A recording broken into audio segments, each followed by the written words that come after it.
Ça y est les gars, nous sommes qualifiés pour le 16e de finale pour la première fois de notre histoire et première victoire en Coupe du Monde. C'est tout simplement légendaire ce que fait la RDC et les Sabres. Après notre première qualification en 52 ans et pourtant on sort d'un groupe loin d'être facile. La Colombie top 3 américain et le Portugal l'un des favoris en tout cas de cette compétition.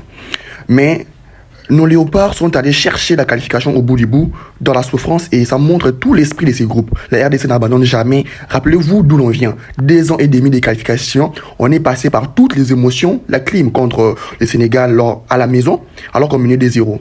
Mais on n'a rien lâché. Nous avons battu le Cameroun, le Nigeria et la Jamaïque pour en arriver là.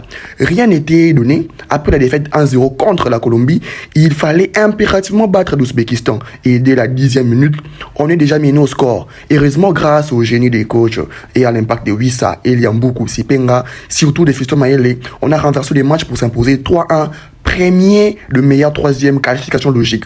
Maintenant, place au 16e de finale. L'Angleterre des Jude et des Ken. En tout cas, ça va être un combat immense pour les Léopards. Mais laissez-moi vous dire une chose. On peut aller chercher notre qualification pour le 16e de finale. Pour ça, il faut un plan de jeu parfait. Et dans cette vidéo, on va analyser la tactique pour faire sauter les verrous anglais, mon 11 de départ idéal et surtout, quelques joueurs qui doivent sauter de l'équipe type pour ces matchs. Alors, restez bien jusqu'à la fin pour en savoir bien plus. Avant de plonger même dans notre analyse, je tiens à féliciter tous les pays africains pour nos qualifications en 16e de finale. 10 en phase de groupe et 9 qualifiés pour le 16e, c'est tout simplement incroyable. Imaginez-vous, l'Afrique fait mieux que l'Europe et l'Amérique sur cette phase. Et j'en profite pour souhaiter à tout le peuple congolais une joyeuse fête d'indépendance pour ces 30 juin.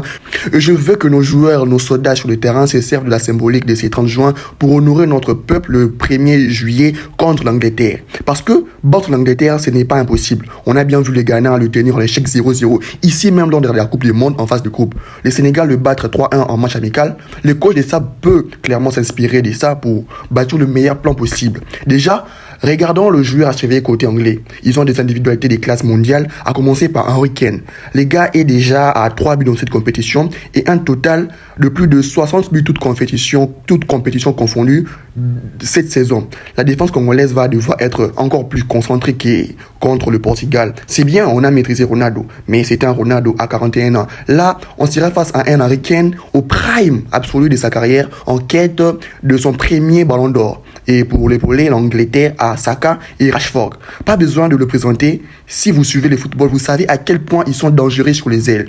Pour finir avec cette armada, il y a l'un des meilleurs joueurs du monde, Jude Bellingham, qui fête aujourd'hui ses 23 ans. Joyeux anniversaire à Jude, mais sur le terrain, ça sera la guerre. Ses milieux est effrayant. Il rivalise constamment avec Pedri et en plus d'être fort dans le jeu et défensivement, il est dangereux en phase offensive. Il a déjà marqué 2 buts et il a été élu 2 fois homme du match en 3 matchs. Imaginez-vous, c'est incroyable. Et sur les bancs, ils ont de Matos, Gordon, la nouvelle recrue du FC Barcelone. Nous avons aussi Madueke et Eze ou encore Declan Rice. Bref, cette équipe d'Angleterre est très bien armée de la tête aux pieds. Un peu comme le Portugal, mais comme vous le savez, on a tenu en échec le Portugal malgré toutes ses stars. Et si on avait été plus efficace en attaque, on aurait même pu le battre. Pour ces matchs, il nous faut un meilleur plan. Défendre pour défendre ne nous amènera à rien. On l'a vu contre la Colombie. On doit être dangereux. C'est sûr qu'on aura des occasions et la moindre opportunité, on devra le mettre au fond.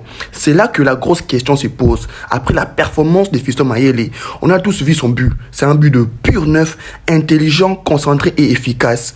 Est-ce qu'il ne faudrait pas les titulariser contre l'Angleterre à la place de Cédric Bakambu? En tout cas, si ça dépendait que de moi, je les mets direct. Buteur sur le 2e but, le but de la qualification, il les mérite à 100%.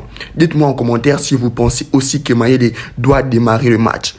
Comme je le disais, cette équipe d'Angleterre a des failles. Face à un bloc bas, elle bégaye. C'est une équipe très bien structurée qui quadrille ligne par ligne. Et face à un bloc bas où tous les léopards ont un rôle précis, ils peuvent bloquer. C'est le défaut des grosses écuries européennes comme le Portugal. On les tient en échec grâce au bloc bas. L'Espagne contre le Cap-Vert, ils ont eu un mal fou à trouver des solutions. C'est pareil pour l'Angleterre. Alors, Quelle composition contre l'Angleterre? Le coach nous a proposé deux schémas différents lors de cette Coupe du Monde. Un 5-3-2, dit à handball, contre le Portugal pour arracher les 1-1, et un 4-4-2 plus ouvert contre l'Ouzbékistan. Les deux compositions ont leur force, mais aussi leur faiblesse. Avec le 5-3-D, il est évident qu'on vient pour défendre et procéder par des contre-attaques rapides ou des centres. On subit face à un adversaire plus fort, la défense est solide, on encaisse peu de buts, mais l'attaque est très pauvre. On a vu le limite de ces systèmes lors de la défaite 1-0 contre la Colombie. En face, ils avaient compris que ça ne servait à rien de faire des attaques placées comme les Européens et qu'il suffisait de tenter de loin pour nous battre. Mais heureusement, on avait tenu. Quant au 4-4-2, utilisé contre l'Ouzbékistan, c'était une composition ultra offensive. L'avantage, c'est qu'on attaque, on cherche à marquer, mais forcément derrière, on est un peu plus à découvert et fragile. Alors, que faire contre l'Angleterre? Le coach a deux choix. Attaquer en 4-4-2 ou défendre en 5-3-2. Mais on est conscient que défendre c'est bien, mais marquer c'est mieux. En 90 minutes, on peut tenir les 0-0. Mais avec la profondeur du banc de l'Angleterre, sur 120 minutes, avec la fatigue, ça ne tiendra pas. La bonne option, en tout cas pour moi, reste donc de faire un mixte des deux compos. En phase défensive, on se remet en 5-3-2. Donc on défend vraiment. En phase offensive, on passe l'attaque en 4-4-2. Pour gagner ce match, on aura besoin de jouer en forme, rapide et très provocateur. Voici mon 11 idéal que je vous propose. Dites-moi en commentaire s'il vous plaît. Au but et en défense, on ne change rien. Au gardien comme le gardien, on met passe. Le défenseur Mbemba, Twanzebe, Wan-Bissaka et Masuaku pour verrouiller la maison. On pourra rajouter Kapwadi pour faire un sec défenseur, mais je crois qu'à 4, on peut tenir le choc. Au milieu, je veux voir Sadiki, Mutusami, Mbuku et Sipenga. Et on attaque le duo Wissa et Fiston Maele. On laisse Bakambo sur les bancs pour mettre un profil plus efficace car on aura impérativement besoin de marquer pour se qualifier. Certains se demanderont s'il ne faut pas titulariser Meshak Elia à la place de Sipenga. C'est vrai, l'entrée d'Elia était monstrueuse. Il est à l'origine de 2 buts contre l'Ouzbékistan, c'est incroyable. Mais il donne tout et se fatigue très vite. Donc on part sur Sipenga titulaire et le coach pourra le faire entrer en cours des matchs pour faire sauter les verrous quand les Anglais seront plus fatigués. Pour mon pronostic, en tout cas, ça va être très difficile de gratter la qualification contre l'Angleterre. Mais les Ghana l'a fait dans cette Coupe du Monde, 0-0 en phase de groupe. On l'a fait aussi contre le Portugal, 1-1. Donc, rien n'est impossible. On doit juste être focus en défense et tuer les matchs à la moindre occasion possible. Je pronostique donc une victoire de la RDC au tir au but, mais ça va être difficile. Voilà, c'est tout pour cette vidéo. Dites-moi en commentaire votre pronostic. S'il vous plaît, abonnez-vous et lâchez un gros pouce bleu. Et joyeuse fête d'indépendance à vous.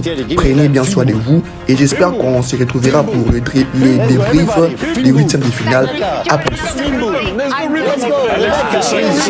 She's the lion. She's supporting England. But you're gonna see that Fimbo next game.